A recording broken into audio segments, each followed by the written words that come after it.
जय माँ इंद्राक्षी जय अम्बे। इंद्राक्षी धाम में दर्शकों आप सभी का हम हार्दिक स्वागत करते हैं। आज के दिन जिन जातकों का जन्मदिवस है, मैरिज एनिवर्सरी है, उन सभी को हमारी तरफ से बहुत बहुत शुभकामनाएं। जो व्यक्ति वाणी से लड़खड़ाई हुई बात करते हैं, जिनकी वाणी में दम नहीं, जिनके बोलने में असर नहीं आता, आप कई बार हज़ारों की भीड़ में या 10 की भीड़ में परिवार में बैठे होते हैं, आप उन्हें कुछ समझाना चाह रहे होते हो, अपनी तरफ से अच्छा बताना चाह रहे होते हो और उनको आपकी बात समझ में नहीं आती है, या यूँ कहें आपकी वाणी का प्रभाव नहीं पड़ता है, तो निश्चित आपके बुद्ध कमज़ोर है। बच्चों का मैथ्स कमज़ोर होगा जिनका, उनका बुद्ध कमज़ोर मिलेगा ही मिलेगा। जिनकी मेमोरी कमज़ोर होगी उनका बुद्ध कमज़ोर मिलेगा ही मिलेगा। जो बहुत बड़े आलसी होंगे, बहुत बड़े आलसी, बस नींद सुबह उठना है लेकिन उठने को तैयार नहीं, नींद ही नींद आ रही है, या यूँ कहें कि बस किसी भी काम को करने से पहले सुस्ती आ जाती है, आलस्य आ जाता, या यूँ कह लें कि बहुत खुशी खुशी से तेज़ी से बाजे गाजों के साथ कोई काम शुरू करते हैं और 2-3 दिन में ही टाई फिस हो जाती है, फिर मन नहीं करता उस काम को करने का। तो आपके उन ऐसे व्यक्तियों के बुद्ध कमज़ोर होते हैं। और बुद्ध जो गायन के क्षेत्र में है, सिंगिंग के क्षेत्र में है, उनके बुद्ध वास्तव में अच्छे होते होंगे, जिनकी बहुत मधुर वाणी होती है। यहाँ रफ़ी साहब को याद करें, लता मंगेशकर जी की बात करें, क्या शानदार उनके बुद्ध उनकी कुंडलियों में रहे होंगे कि साहब एक ऐसी उनकी बोली, एक ऐसा उनका गायन, जो साहब आज पुराने गाने सुन के देखिए आप, क्या मतलब उन गानों को सुनते सुनते क्या एहसास होता है ना। तो कहने का मतलब जितने आपके बुद्ध अच्छे होंगे उतने ही उस सोसाइटी में या किसी सभा में आप शान शौकत बटोर लोगे। तो बेटा बुद्ध के आज हम कुछ उपाय बता रहे हैं। अब सबकी एक सी राशि नहीं है, सबके एक से ग्रह नहीं है, सबकी जन्म स्थान एक सा नहीं है, सबका जन्म समय भी एक सा नहीं है, सब कुछ अलग अलग होता है। तो इसीलिए सबके बारे में बता पाना तो इस छोटे से कार्यक्रम में संभव नहीं होता। लेकिन हाँ, आपकी कोई भी राशि है, कोई भी लगन है, आप बेधड़क होकर के ये उपाय कीजिएगा। आपके बुद्ध आपको उच्च कोटि का फल देंगे, अच्छा फल देंगे। अब उपाय नोट करें। हमने एक बांसुरी लेनी है और बांसुरी के साथ साथ थोड़ी सी हमने ग्रीन रंग की दाल लेनी है, या कह लें ग्रीन वेजिटेबल। किसी भी मंदिर में जाएं, ये उपाय केवल आपको 2 बुधवार करना है। जैसे मिसाल के तौर पे आपने 1 बुधवार कर लिया, फिर कम से कम 4 बुधवार छोड़ दें, फिर आप उसको एक बार रिपीट और करें। यानी कि 2 माह 8 दिन के बीच में ये उपाय केवल आपको 2 बार करना है। ठीक। बांसुरी किसी मंदिर में जाकर के भगवान श्री कृष्ण को अर्पण कर दें या वहाँ रख दें प्रणाम करके। दाल या कोई ग्रीन वेजिटेबल आप लेके गए हैं तो वहाँ के जो पुजारी जी हैं उनको दे दें, और जब दें तो मनी मन ओम बुम बुधाय नमः, ओम बुम बुधाय नमः, ऐसा आप बोल करके ये सामग्री उनको अर्पण कर दें। 2 बुधवार करना है, ये ध्यान रखें आप, इससे ज़्यादा करने की आवश्यकता नहीं है। अब इसके साथ साथ हमें एक उपाय और कर लेना चाहिए, जिससे आपका बुद्ध बहुत अच्छे तरीके से आपको विशेष फल दे। बुद्ध का एक बीजात्मक मंत्र है जो शायद हमने अब तक आपको नहीं बताया। आज उस मंत्र को भी नोट कर लें और फिर क्या विधि है वो भी आपको मैं बताऊंगा। ओम ऐं श्रीं श्रीं बुधाय नमः। ओम ऐं श्रीं श्रीं बुधाय नमः। ये बुद्ध का बहुत ही अच्छा मंत्र है, बहुत तेज़ी से कार्य करता है। इस मंत्र की कम से कम 1 माला आप हर बुधवार करें। माला रुद्राक्ष की हो कोई दिक्कत नहीं है, माला आपके पास जो भी होगी, बस उसके दाने खंडित ना हो। 1 माला, माला से मतलब उसका गिनती लगानी है, 108 होनी चाहिए।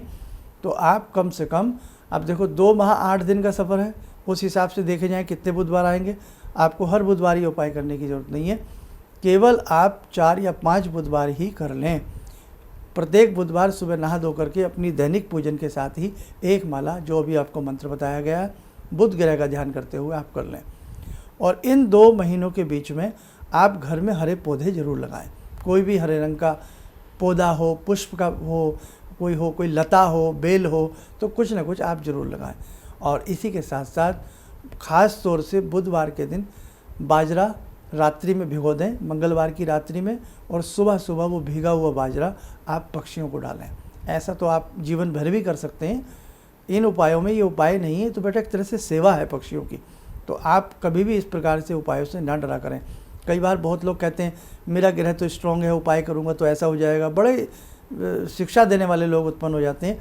लेकिन मेरा ये मानना है, अगर हम कोई अच्छा काम कर रहे हैं, अब पक्षियों को अन्न देना, पक्षियों को ऐसा अनाज खिलाना, तो इसमें कहीं आपका ग्रह कुछ नहीं बिगाड़ पाएगा, आपको सुंदर ही लाभ मिलेगा, पक्षियों भी से भी आशीर्वाद मिलेगा और भगवान से भी मिलेगा। इसलिए बेटे ध्यान रखना, अनगढ़ बातों में ना फंसना। बहुत कहेंगे हम छत पर डाल देते हैं, अरे आप कहीं भी डालिए, पक्षियों के लिए छत पे दाना डालिए, कहीं भी डालिए, बिल्कुल निडरता के साथ उपाय करिएगा, कोई वहम नहीं। आप किसी का पेट भर रहे हैं, ये क्वेश्चन बहुत आता है, छत पे डालें ना डालें, आप किसी का पेट भर रहे हैं, और पेट जिसका भर जाता है उसकी दुआ ही अलग होती है। इसलिए आप बेटे इस बात से मत डरना।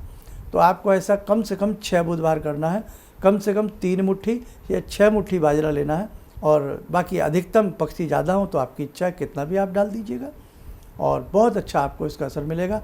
और ये जो मैंने मंत्र बताया, इस मंत्र की एक माला कम से कम 4-6 बुधवार बेटा कर लो, तो आपको खुद में महसूस हो जाएगा कि आपके बुध कितने अच्छे हो गए हैं, आपकी बातों में कितना अच्छा दम हो गया है, आपकी बातों में, आपकी भाषा में कैसी मधुरता आ गई है। अब जो हम किसी के साथ वार्तालाप करते हैं, वार्तालाप में जो हम शब्द यूज़ करते हैं, कई बार कहावतें यूज़ करते हैं, कई बार तो आपकी जो भाषा है, बुध अच्छा होने से अलंकारिक भाषा हो जाती है। आपको ऐसा लगेगा कि लोग आपको सुनते रहें और आप बोलते रहें।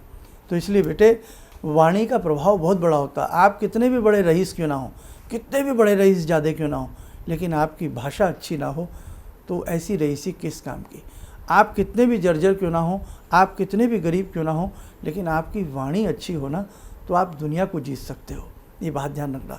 पैसे से दुनिया नहीं जीती जाती, अपने व्यवहार से, अपनी भाषा से, अपनी बोलचाल से, एक दूसरे को इज्जत दे करके ही इज्जत पाई जाती है, समझे। जो बच्चे माता पिता से बहुत लड़ते हैं, परिवार में दाम्पत्य जीवन में तू मैं होती है, कहीं ना कहीं निश्चित बुध कमज़ोर होते हैं। तो आप इस बार बेटे हम आपसे बहुत उम्मीद रखते हैं कि अच्छे से उपाय कीजिए, ताकि आपके जीवन में सुख रहे, आपके जीवन में समृद्धि रहे, आपके जीवन में मिठास रहे, ठीक है। तो बस बाकी किसी और से घबराने की आवश्यकता नहीं है। जाको राको साइयाँ मार सके ना कोई, अच्छे उपाय करिए, अच्छा मन रखिए, अच्छा ही होगा। बस आप आलकस न किया करें, इन उपायों को ज़रूर कीजिएगा। अपनी डायरी में भी इन मंत्रों को नोट करके रखिएगा। जो भी हम समय समय पे अपने कार्यक्रम में मंत्र बताते रहते हैं, एक ना एक दिन ये आपके ज़रूर काम आएंगे। और कोई भी अच्छी बात यदि हमने कहीं लिख करके छोड़ दी है ना, तो कहते हैं एक बार तो खोटा सिक्का भी काम आता है ना। तो इसलिए ध्यान से कार्यक्रम को सुना करें और ध्यान से इन उपायों को करने का प्रयास कीजिएगा। चलिए, आप सब लोग स्वस्थ रहें, सुखी रहें। इन्हीं शुभकामनाओं के साथ हम अपनी वाणी को विराम देते हैं। जय जय अम्बे।